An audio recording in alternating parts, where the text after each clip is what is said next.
So ayan guys, mabilisang tutorial kung paano gumawa ng daily Bible reading o devotion. Ayan, punta ka sa Play Store, tapos hanapin mo yung YouVersion Bible app. Yan, YOU version. Yan, i-install mo sa cellphone mo. So ayan, habang nag-i-install, sundan nyo na lang yung instruction dyan sa video kung paano ma-install yan. YouVersion na yan, Bible app.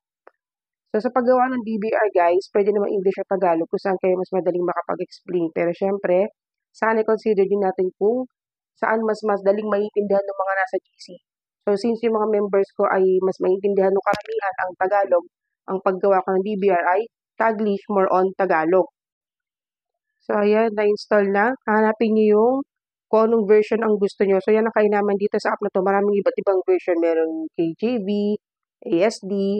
Yes, ang gamit namin ay ASD or ASND para magkakapareho kami ng mga members ko. Kapag may pinag-uusapan kami, pareho kami na pinanggagalingan na version. Pero, kainaman niya kapag may check kayo kasi kung mapapansin niyo sila Bishop, di ba, iba't ibang version yung in-explain nila.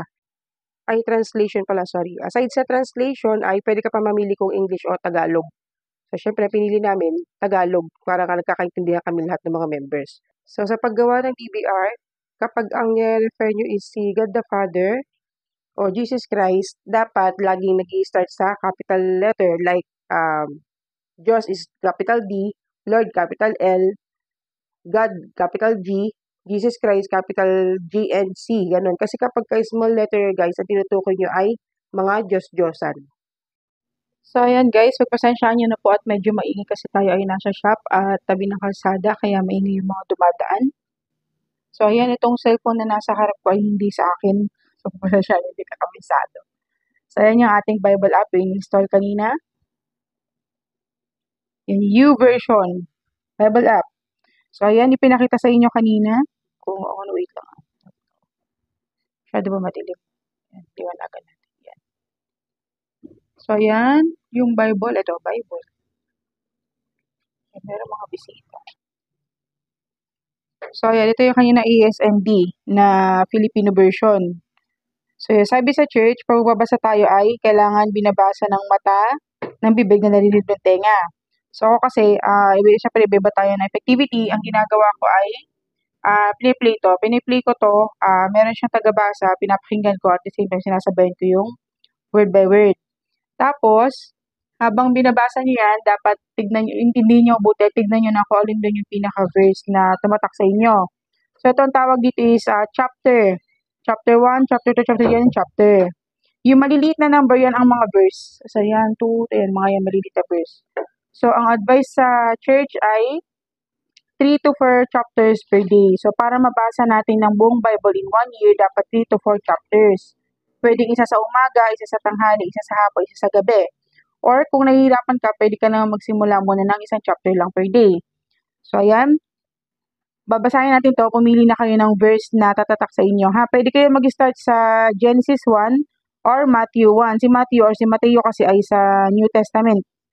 So, kung saan kayo, yan. Basta, dire-diretso siya per day. Kunyari, Mateo 1 today, 2 bukas. Basta dire-diretso, hindi siya yung iba-ibang book. So, yan, i-play natin. Pakinggan nyo, tapos pili na kayo ng verse nyo.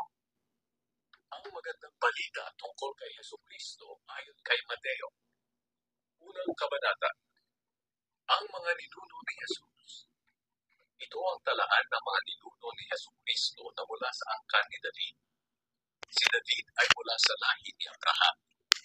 Si Abraham ang ama ni Isaac. Si Isaac ang ama ni Jacob. At si Jacob ang ama ni Juda at ng kaniyang mga kapatid. Si Juda ang ama ni Perez at Zerah, at si Tamar ang kanilang ina. Si Perez ang ama ni Hezron, at si Hezron ang ama ni Aram. Si Aram ang ama ni Aminadab. Si Aminadab ang ama ni Nashon, at si Nashon ang ama ni Salmon. Si Salmon ang ama ni Boaz, at si Rahab ang kanyang ina. Si Boaz ang ama ni Obed, at si Ruth ang kanyang ina. Si Obed ang ama ni Jesse, at si Jesse ang ama ni Haring David. Si Haring David ang ama ni Solomon. Ang ina niya ay ang dating asawa ni Uriah. Si Solomon ang ama ni Rehoboam. Si Rehoboam ang ama ni Abiha. At si Abiha ang ama ni Asa. Si Asa ang ama ni Jehoshaphat. Si Jehoshaphat ang ama ni Joram. At si Joram ang ama ni Uzziah. Si Uzziah ang ama ni Jotam. Si Jotam ang ama ni Ahaz. At si Ahaz ang ama ni Hezekiah. Si Hezekiah ang ama ni Manase. Si Manase ang ama ni Amos. Si Amos ang ama ni Josiah. At si Josiah ang ama ni Jeconiah at ng kanyang mga kapatid. Sa panahong ito binihag ang mga Israelita at dinala sa Babylonia. Ito naman ang talaan ng mga ninuno ni Jesus matapos ang pagkabihag ng mga Israelita sa Babylonia. Si Jeconiah ang ama ni Shealtiel. Si Shealtiel ang ama ni Zerubbabel. At si Zerubbabel ang ama ni Abiud. Si Abiud ang ama ni Eliakim. Si Eliakim ang ama ni Azor. At si Azor ang ama ni Zadok. Si Zadok ang ama ni Akim. Si Akim ang ama ni Eliud. At si Eliud ang ama ni Eleazar. Si Eleazar ang ama ni Matan. Si Matan ang ama ni Jacob. At si Jacob ang ama ni Jose na ang asawa'y si Maria. Si Maria ang ina ni Jesus na tinatawag na Kristo. Kaya may 14 na henerasyon mula kay Abraham hanggang kay David. May 14 na henerasyon naman mula kay David hanggang sa pagkabihag ng mga Israelita sa Babylonia. At may 14 na henerasyon din mula sa pagkabihag hanggang kay Kristo. Ang pagkapanganak kay Hesukristo. Ganito ang pangyayari sa pagkapanganak kay Hesukristo. Si Maria na kanyang ina ay nakatakdang ikasal kay Jose. Pero bago pa sila ikasal, nalaman ni Maria na buntis siya sa pamamagitan ng banal na Espiritu. Si Jose na magiging asawa niya ay isang matuwid na tao at ayaw nitong malagay sa kahihiyan si Maria. Kaya ipinasya niyang hiwalayan na lang si Maria ng palihim. Habang pinag-iisipan nito ni Jose, nagpakita sa kanya sa panaginip ang isang anghel ng Panginoon at nagsabi, Jose, na mula sa angkan ni David, huwag kang matakot na pakasalan si Maria dahil ang pagbubuntis niya ay sa pamamagitan ng banal na Espiritu. Manganganak siya ng isang lalaki at pangangalanan mo siyang Jesus dahil ililigtas niya ang kanyang bayan sa kanilang mga kasalanan. Nangyari ang lahat ng ito upang matupad ang sinabi ng Panginoon sa pamamagitan ng propeta. Magbubuntis ang isang birhen at manganganak ng isang lalaki. Tatawagin siyang Emmanuel, na ang ibig sabihin, kasama natin ang Diyos. Nang magising si Jose, sinunod niya ang sinabi ng anghel at pinakasalan niya si Maria. Pero hindi siya sumiping kay Maria hanggang sa maipanganak nito ang sanggol. Nang panganak na si Maria, pinangalanan ni Jose ang sanggol ng Jesus. So yan, post na natin. Pag hindi mo pinost yan, tutuloy-tuloy ito ng chapter 2, 3, 4, ganun. So post mo yan. So ngayon, dyan sa binasa natin, kung alin dyan yung verse ko, yung verse maliit na verse, kung alin dyan yung verse na tumatak sa'yo, yun ang kukunin mo. So ito kasi na-highlight ko na kanina eh. Wait lang ha, tuturo ko sa inyo. Yan. So ito yung verse, ito kasi yung tumatak sa akin eh, yung pinaka nakapulutan ko ng aral, pinaka-importante sa nabasa ko. So yan, nilolong press mo lang yan. Ay, sorry yan. Press, kahit pala, press. Iyan mo yan, highlight. Ibig sabihin, highlight, kukulayan mo siya. Ayan, nakulayan na siya. Tapos, so ayan, click natin tong gagawin nating devotion. Tawag ko sa ginagawa natin devotion. I-explain natin. So ayan, copy, ayan o, copy. Tapos punta kayo sa GC o kaya sa notes. Doon kayo gumawa. So tayo ay, dito tayo. Ito muna. Tanggalin ko muna itong una kong ginawa kasi nag-ready na ako kanina. Mahirapan. So yan, ang basic po na paggawa ng devotion ay date. July 6. Yan, July 6. So gusto nyo complete 2025. Tapos i-paste natin yung kinopy-paste natin, yung copy-paste. Ayan. Tapos delete natin to. Delete. O, diba? I-explain mo na dyan kung ano yung natutunan mo dito sa important verse na ito. So, yan, i-paste natin yung ating kinopy doon na importanteng verse na i-explain natin. Ipapaliwanag nyo dyan kung ano yung natutunan nyo sa verse na yan. So, ako nakapag-ready na ako kanina. So, ito paste ko na lang siya. Pwede nyo type dyan. So, ayan explanation ko. Si Jesus ay pinagbuntis ni Maria sa pamamagitan ng Holy Spirit at ipinanganak siyang walang kasalanan at para iligtas ang mga tao sa kasalanan. So, yan na. Devotion na po yan. Yan yung pinaka-basic na devotion. Pero ngayon po kasi, meron nang ibinaba sila pastora na bagong format ng devotion. So, ganito, sa bagong format, July 6, susulat mo ko ilang chapter binasa mo. So, syempre one chapter kasi isang naman yung binasa natin dito sa tutorial.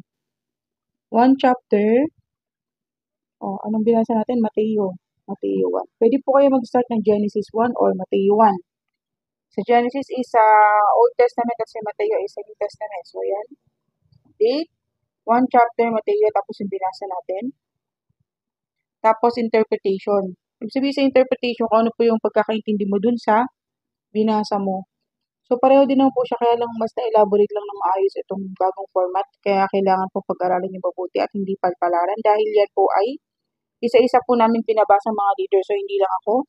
Sino pa ba mga leader sa GC? Diyan pa si DM Just, si Mia, at soon baka pati si Pastora, sigurado may isa din na rin sa GC. So, kailangan pag-aralan mabuti. Tsaka hindi ko mo nag-send ng devotion ay okay na kasi kapag mayroong correction din ay magme-message po kami sa inyo via PM para i-correct yung kung ano man yung mali. At huwag kayong mga open kasi importante na tama yung pagkaka-explain natin dyan kasi syempre yan ay nakakapagpalakas. Ang paggawa po ng devotion ay accountability ng mga members. Submission po sa leaders, katibayan na nagbabasa tayo ng Bible everyday kasi hindi kami mga leaders ang magbe-benefit niya kundi kayo din. So, yun, after interpretation, so yun na, yung binasa ko kanina, ginawa ko sa interpretation sa Jesus ay pinagpuntis ni Maria, blah, blah, blah, yan na, interpretation. O, tapos, after niyan, truth. Ano yung katotohanan na natutunan mo? Dalawa yung truth or principle. O, so yun, may na-ready na rin ako. Principle.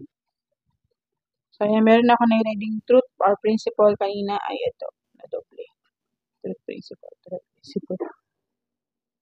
Ayan. So, ang ginawa kong truth or katotohanan sa nabasa natin, di si Jesus lang ang walang kasalanan. Di ba kasi pinagbuntis siya mula sa Holy Spirit.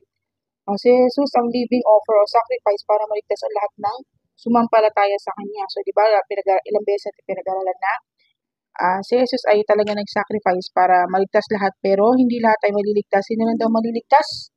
Yun ay ang mga sumampalataya sa Kanya. So, ayan na. Ulit natin yung format. Yun ay ano yung format natin? Date, one chapter, just kung ano yung binasa nyo. Tapos yung key verse, ito yung mga binasa natin. Ay, important.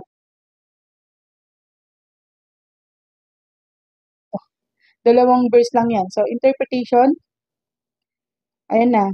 So, Jesus yung pinagbubuntis si Maria. Ito yung pagkakaintindihan dito sa binasa natin na verse. Truth or principle, yung mga importanteng aral na tutunan natin katotohanan doon. Tapos last ay application. Ano yung dapat natin gawin?